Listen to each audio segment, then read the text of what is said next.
Hello, I'm Dr. Andrew Sargent. Welcome to my course, 101 Most Misunderstood Verses. We're coming to you today from Sacred Fire Church in Bellevue, Florida. Come on by.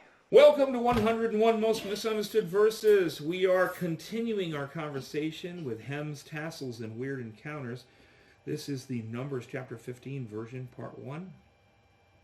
Having conversed about the importance of the garment and the garment hem, we're going to divert our attention specifically to Numbers 15, where we are given a tassel.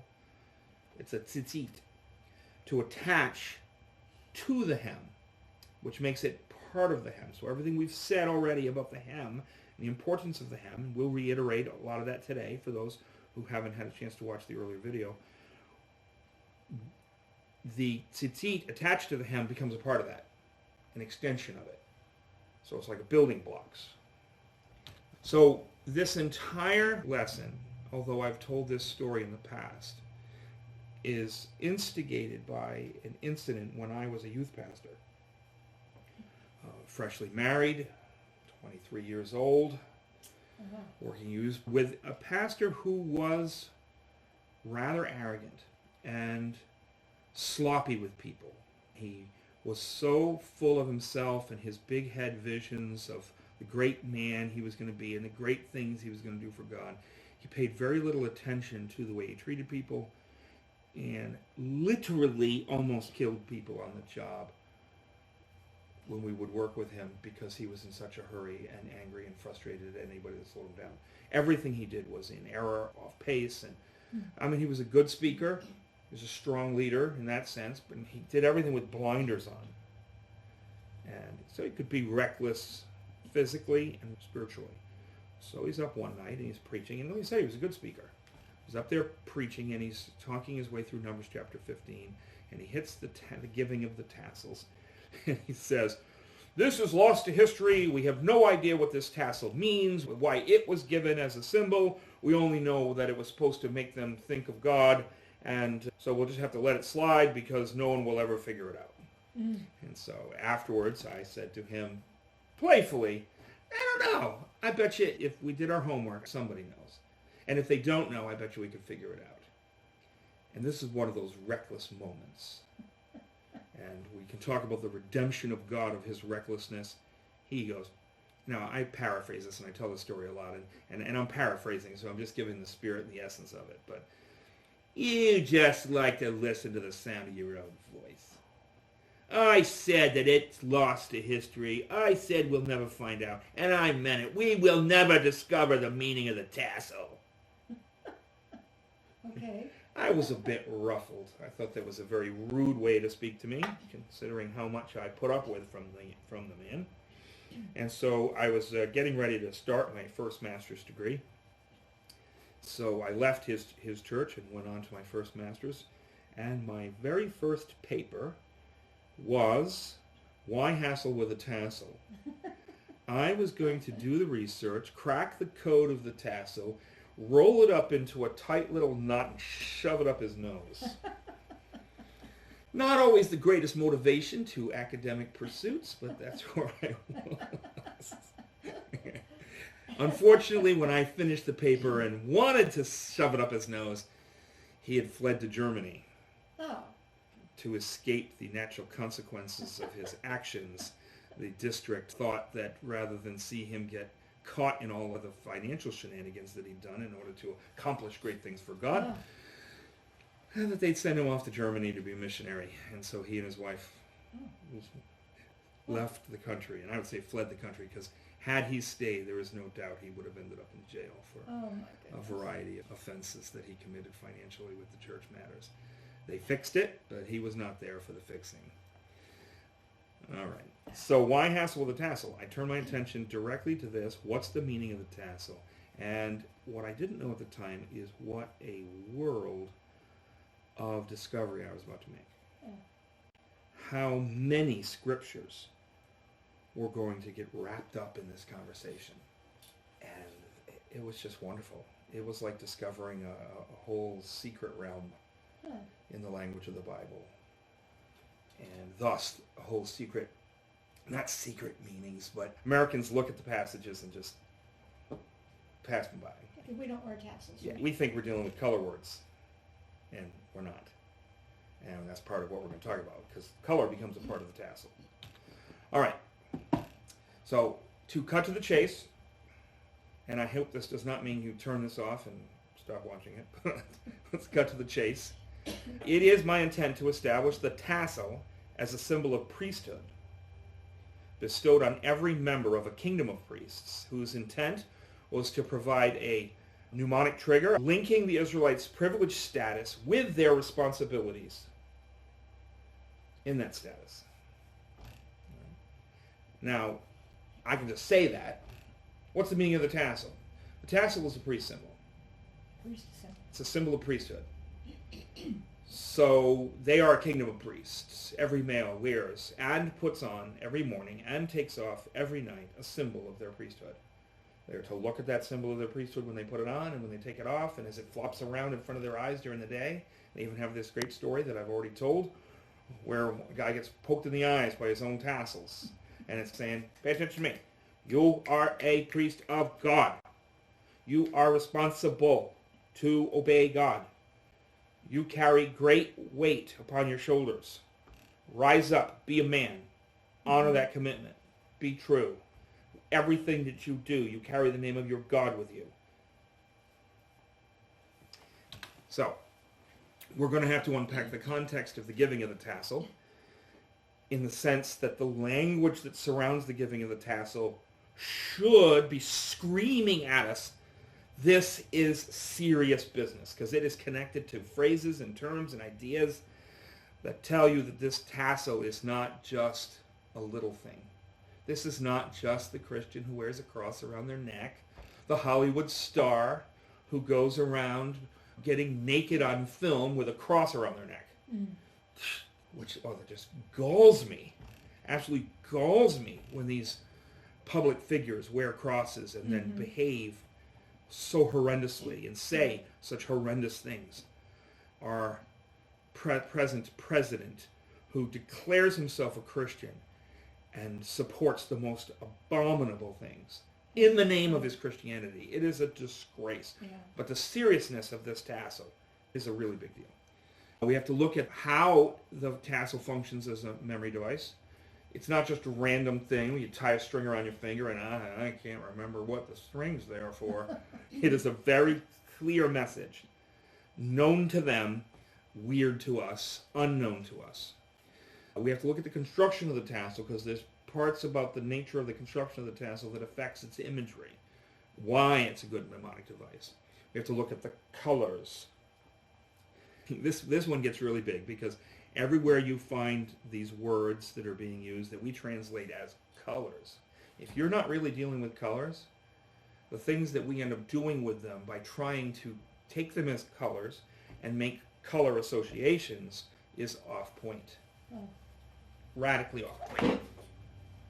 We have to consider that the tassel is an extension of the garment and the hem of the garment. It's an ornament to them, thus its messaging is part of their messaging. We have to look at the tassel in Scripture, because it does not just appear in Numbers 15.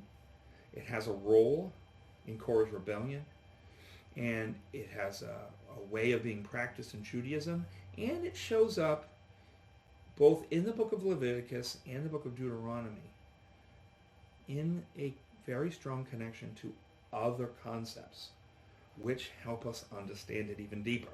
In other words, what Numbers 15 tells us about it is important, but what Leviticus is telling us about it and Deuteronomy is telling us about it, all in ways that make modern readers go, huh?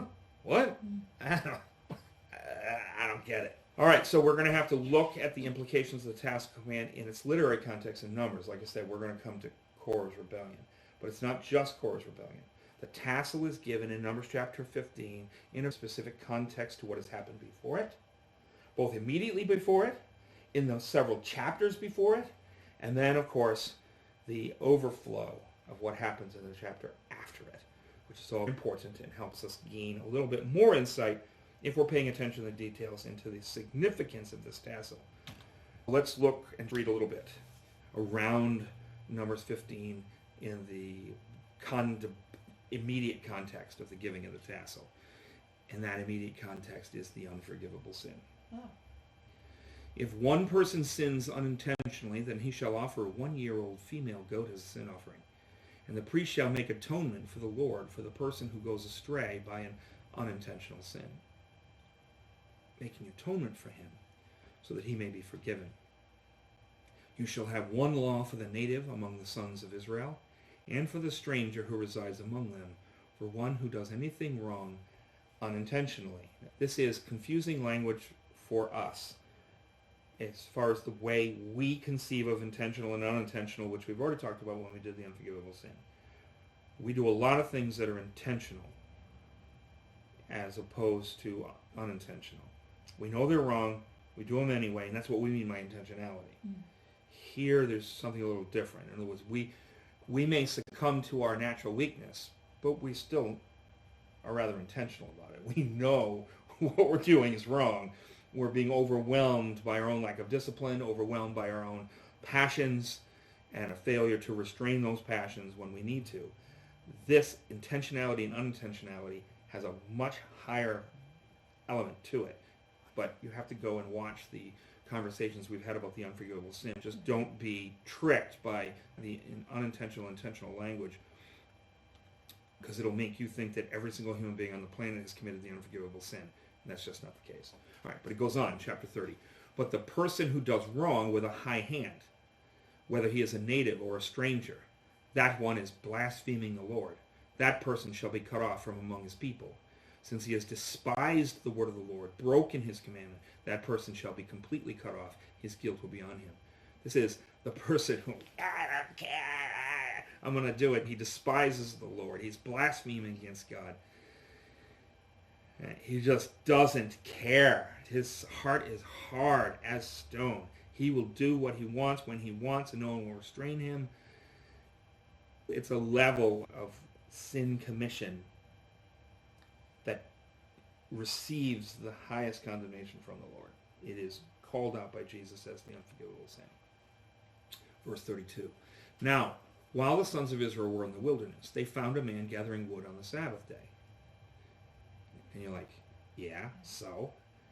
Sabbath day is a holy day to the Lord. We are early in the giving of the Sabbath. This is one of the earliest Sabbaths that they have.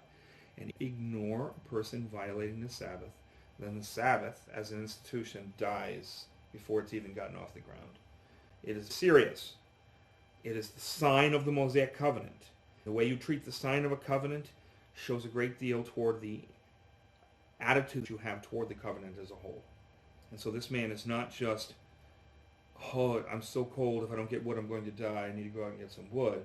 This is exactly what we've just been talking about, an illustration of the high-handed sin. Nobody's going to tell me what day I can work on. In the ancient world, they considered the Jews lazy because they took one day off.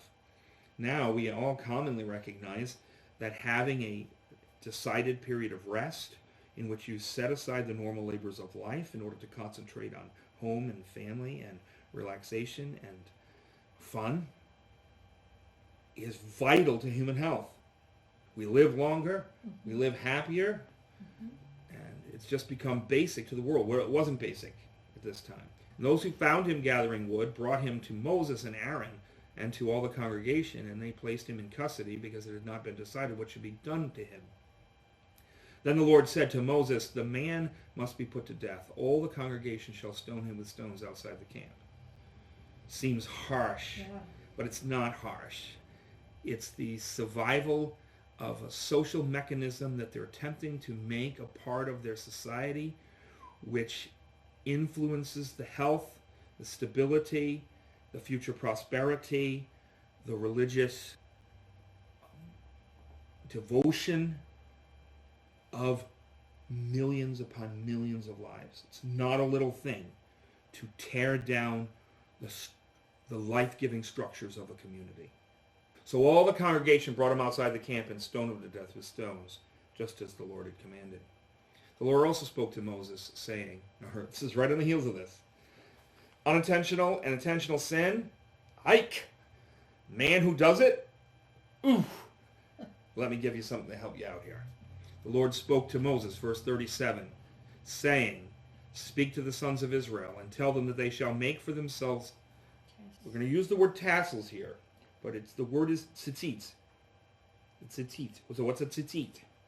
That's always the question. When you're working in English, people are like, got it. That's a translation. Someone looked at the word tzitzit and chose to translate it as tassel. There is another possible translation. The word emerges from this idea of a flower blossom. Emerges from it. It doesn't mean put flower plate. It emerges from this. It's connected to this. And you're supposed to put it on the corners of their garments. Was that 1, 2, 3, 4? Or is that?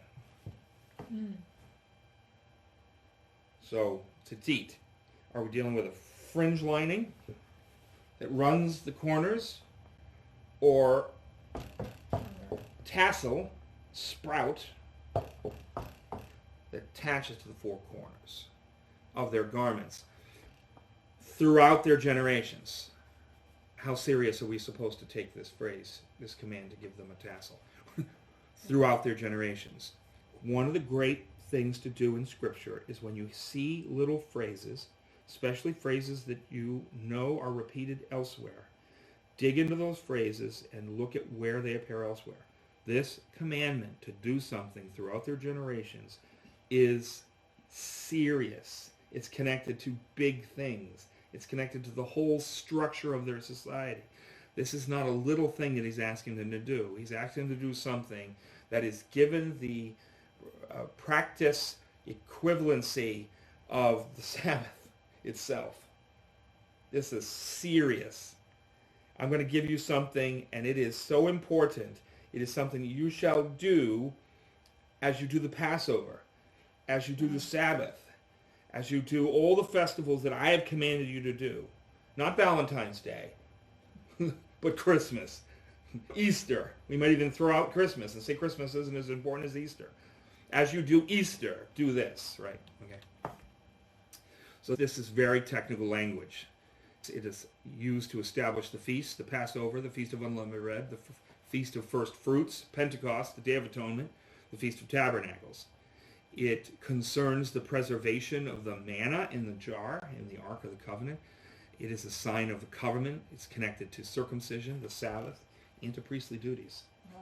This is like, yeah. That last one, priestly duties, is going to be important. That the tassel is a symbol of priesthood. And that's part of the power of its function.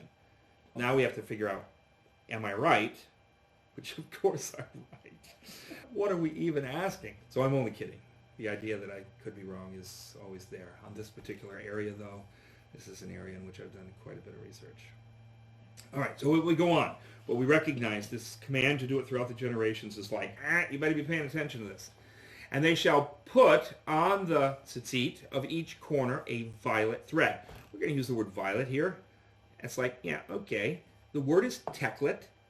Once you get out of English, you get into the world of possibilities. As long as you stay in English, we're hemmed in by our language. It says violet. Violet. So Violet. Well, the word's teklet. What's the word teklet mean? Does it mean violet? No. Not really. Purple, maybe? Well, we're going to have to talk about it. What is teklet? It's actually one of the triplets. So the triplets are argamum, shani tolot, and teklet. They always come together. And they always come together in very specific contexts. And they shall put on the tzitzit of each corner a violet teklet thread. It shall be a tassel for you to look at and remember. That's what makes it a mnemonic device. It's a tzitzit. And you're supposed to look at this tzitzit, and you're supposed to remember something. Well, what's the connection between the thing you're supposed to remember and the tzitzit itself? That's the part that pastor so many years ago went, we lost it. We'll never figure it out. Oh, no, it actually was not that hard to figure out. Unfortunately, not a lot of people write on this subject. But it really wasn't hard to solve the mystery once you started digging a bit into the types of scholars that few people read.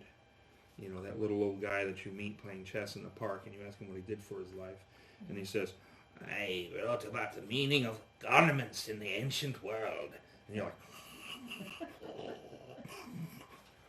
All right.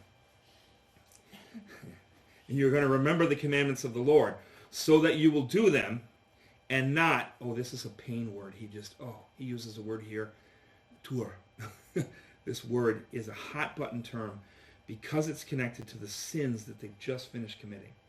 Sins that have cost them dearly because they sent the spies to tour the land, not tour, but tour, to hunt out, to spy out, to seek out, to dig and look around, and you're chasing and going after your own heart and your own eyes, which led you to prostitute yourselves. The tzitzit is given to them so that they can look at in order to be a preventative so that they don't go doing what they just did when the spies went through the whole land, spying out the land, but looked at it with a prostitute's heart.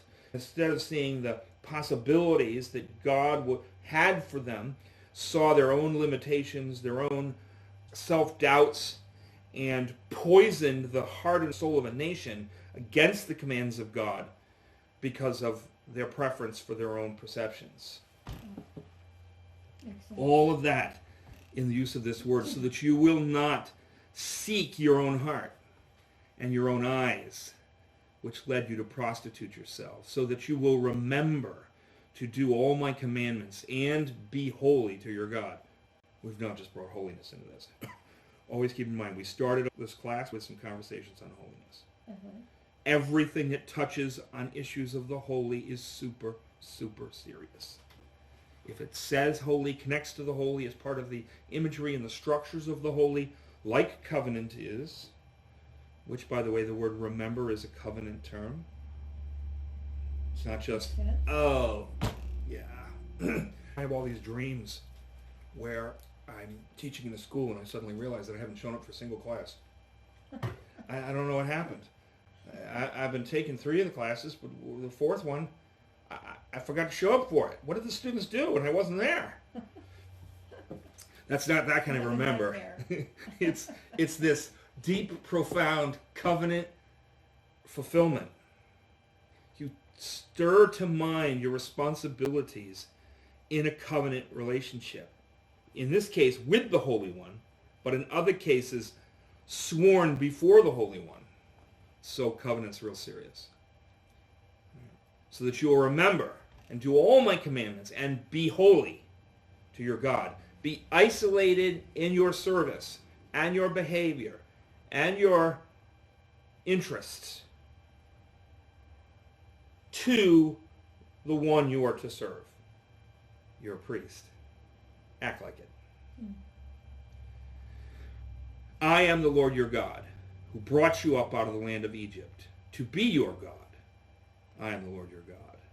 No, that's not just vain chatter, that last verse. That is the language of covenant making, and it is specifically connected as far as the power meaning of it to specific Old Testament texts. All right, so let's look through all the different covenant language. Covenant has to do with the holy. So it says, remember so as to do. Remember so as to be holy to your God. I am the Lord your God who brought you out of the land of Egypt. That is the opening line of the making of the Mosaic covenant, because that is the preamble and the historical prologue of a suzerain vassal treaty. Suzerain vassal treaties start with who's making it, moves on to why this relationship is important, because I, who am making this covenant with you, have done good for you and you owe me. Those are the 2 opening things of a suzerain vassal treaty. And he's intoning them over the giving of the tassel, after having used the word, you shall do it throughout your generations, which is also connected to the giving of all the sacred rights of Israel. To be your God. I am the Lord your God. Suzerain language used in Mosaic covenant, preamble, and historical prologue. All right, so more technical language, so that you will not spy out, seek out, hunt out your own heart and your own eyes. So this section then becomes a divine answer to their recent grand failure. He's intoning their failure. Remember in the book of John, Peter, who has betrayed the Lord 3 times, denounced him, don't even know him, 3 times. And then on the beach, Jesus comes to them. They've gone back to fishing. They're up in Galilee. They realize that Jesus is waiting on the shore. He's already fixed their breakfast. He's already got fish. It's all cooking. They all come out. They're all excited. Jesus is reappearing to them after the resurrection. And he pulls Peter aside, and he asks him 3 times, do you love me? Mm-hmm. When he says it the 3rd time, it is like he went, like, you remember? You remember you betrayed me 3 times? So I'm going to ask you 3 times if you love me. And I'm going to make you 3 times confess your devotion to me. Mm-hmm. When he does it the 3rd time, Peter, overwhelmed with the recollection and significance of the 3rd ask, lowers his head. Lord, you know all things. You know I love you. He is both reminding him of his shame, but also meeting him in his shame. So this is like Adam and Eve, who in their fall and in the sweeping curses and being driven out of Eden are then given garments to cover their nakedness. It's that extension of God right into the midst of our shame. Not ignoring our shame, but using our shame to stimulate us to remember. Like, I bet you never again in the whole of his life did Peter hear a rooster crow that he was not instantaneously taken back to that moment of his failure. And that's not a bad thing. It is a good thing. This thing in your life, like Paul's thorn in the flesh, it's constantly there, no matter how uppity you get, or how big you're feeling. Look at the things that Peter did. Peter raises a woman from the dead. Whoa, and he hears a rooster crow. Oh.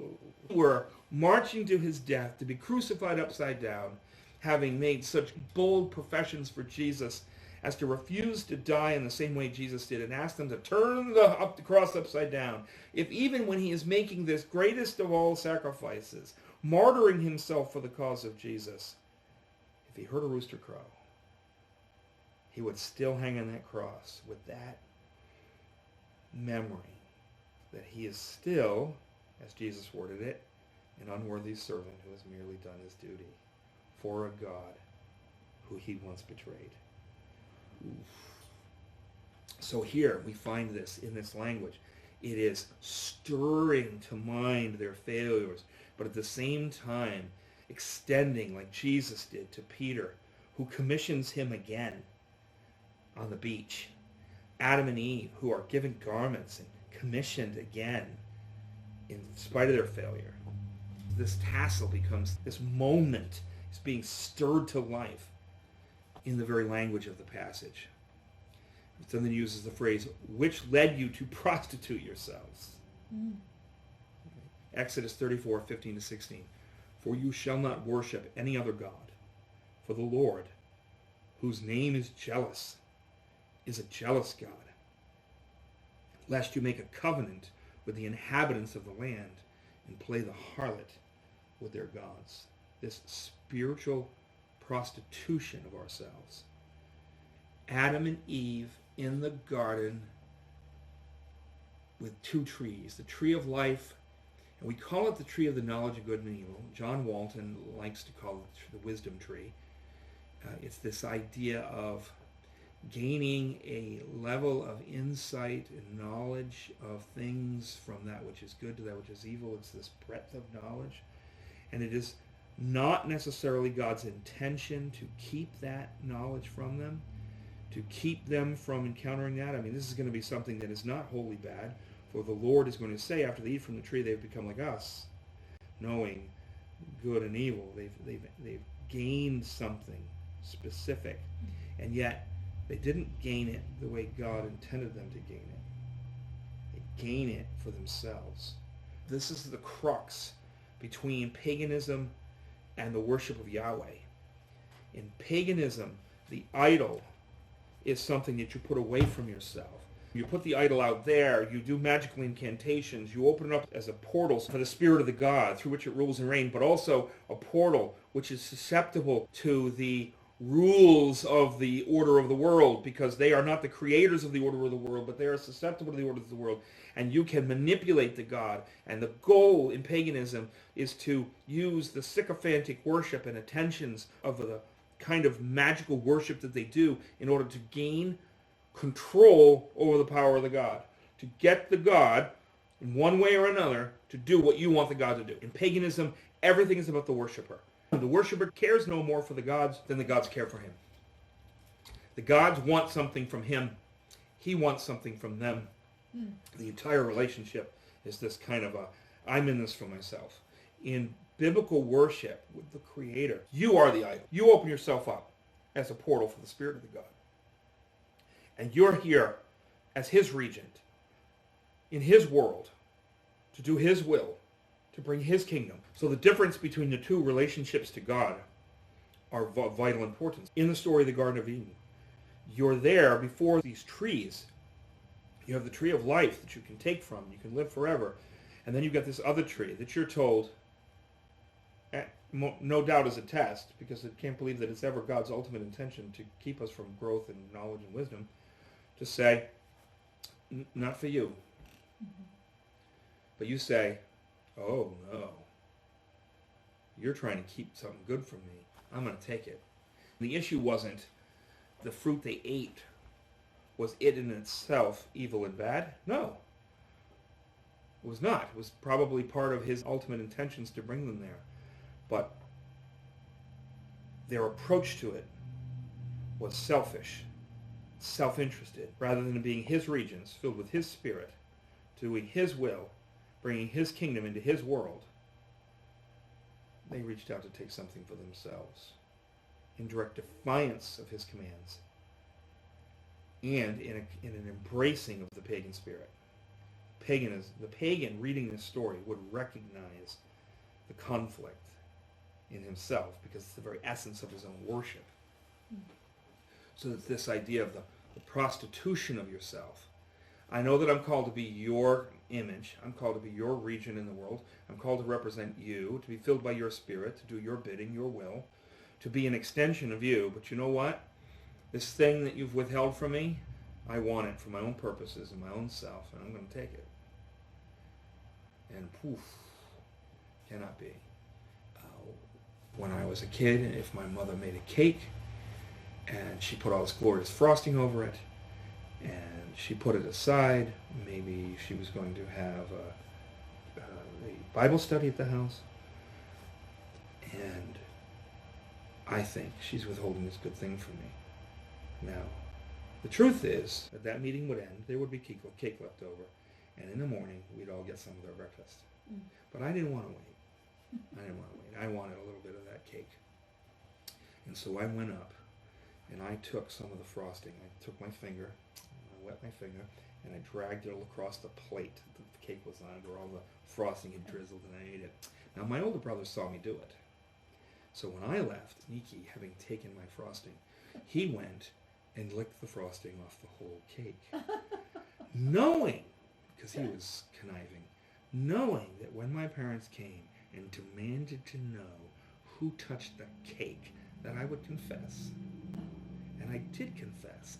And I took a phenomenal, boy, I gotta spank it. Now, I had no idea that the full weight of the spanking was because my brother had taken the cake and went, But was it wrong for me to have cake? No.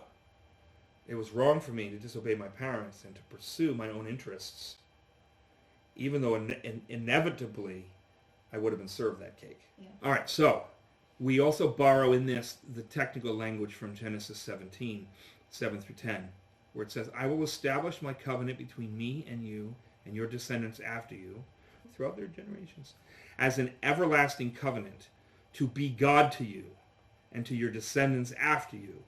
And I will give to you and to your descendants after you the land where you live as a stranger, all the land of Canaan, as an everlasting possession, and I will be their God. God says further to Abraham, now as for you, you shall keep my covenant, and you and your descendants after you, throughout their generations. This is my covenant, which you shall keep between me and you and your descendants after you. Every male among you shall be circumcised. The Jews did not practice female circumcision. Male circumcision and female circumcision have nothing to do with each other. They are radically different concepts.